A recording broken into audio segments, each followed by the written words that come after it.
One of the reasons why this war in Israel against Hamas is so dangerous is because it's the Jews that are so incredibly confused. Whilst we find the Hamas side being very, very passionate about their cause and they're willing to die for it, it's the Jewish side, tragically, that is so conflicted. In this next video, you'll watch a Jew standing up for the Arabs with a Christian, with Charlie Kirk being the voice of reason, of clarity, of honesty, and of integrity. The Jew, tragically, with the voice of utter confusion and self-doubt. Watch this. We're seeing this blame game all over the world, basically. Let's get down to the essence of it. Was this an overusage of live ammunition? If you don't want to get burnt, don't touch the stove. I mean, what, you're charging the border? You know what's going to happen. Israel has the right to defend its borders. Any sovereign nation does. And they can use whatever force they deem necessary.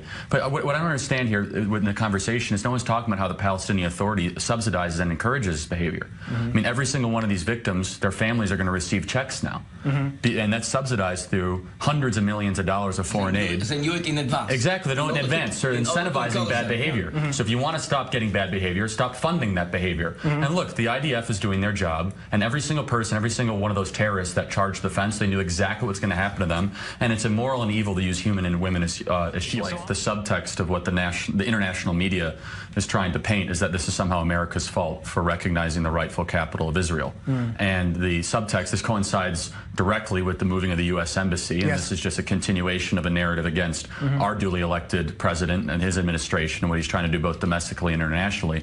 And I'm challenged to understand why the conversation always goes against the West, against America, against Israel, where again, there's hundreds of millions of dollars that are incentivizing this sort of behavior, and no one wants to talk about that. No one's talking about how the Palestinian Authority continues to incentivize this sort of behavior. And finally, they call these protesters, they're attackers. The Palestinians are the only national group that is deprived, perhaps with the Kurds, deprived from its national identity, and they strive for it. And we, as Jews, as Zionists, should understand that the solution for Israel is there. Palestine is derived from a Roman name. What sort of national identity are you talking about? Most of them are Western Jordanian refugees. What national identity is Palestine?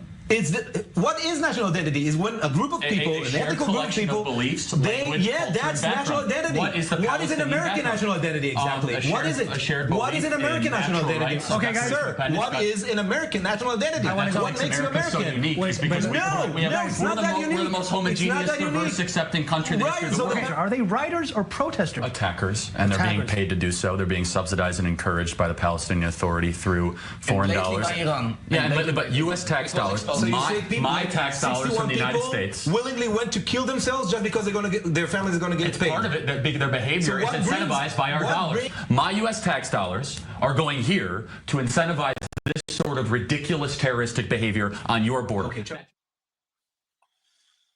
It's so sad and tragic to see a Jew who's well-intentioned, and he probably thinks that if he speaks like this, it's going to bring peace. It's going to cause our enemies to see how understanding and compassionate we are, and they're truly going to want peace. But what's so sad is that the victims of October 7th in those kibbutzim in the south of Israel, many of them were left-wing, peace-seeking Jews who made it their business to invite Arabs from Gaza to come work in their homes, and they would personally deliver them. They would drive into Gaza and take them to Israeli hospitals. They would bring them presents and bring them gifts. And the very same Arabs from Gaza who were being spoiled and treated and loved and honored and cherished by those well-intentioned Jews were those Arabs that were spying out their homes, so that when the terrorists came in, they knew exactly which people were in which home. They knew what their schedules were. They knew the maps of the homes. They knew the maps of the kibbutzim. Tragically, we were betrayed. We haven't learned the lessons of our history. How sad it is when Jews walk away from their faith.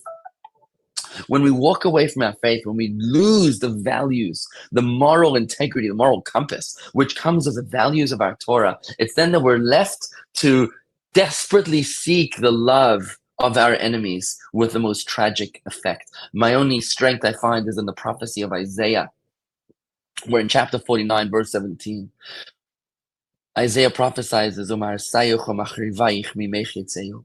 that those who destroy you and those who tear you down will be from within you. In other words, it's a biblical prophecy that this is going to happen. It's the Jews themselves that will try to tear us down, but ultimately the very same prophet Isaiah prophesies that the days will come when old men and old women and young boys and young girls will play freely in the streets of Jerusalem. They'll walk through the streets of Jerusalem because ultimately we will overcome our own imperfections, our own insecurities, our own troubles, and our own destroyers from within ourselves, as ultimately Jerusalem and Israel will be united once again. L'shana haba b'Yerushalayim habniyah, next year in Jerusalem rebuilt.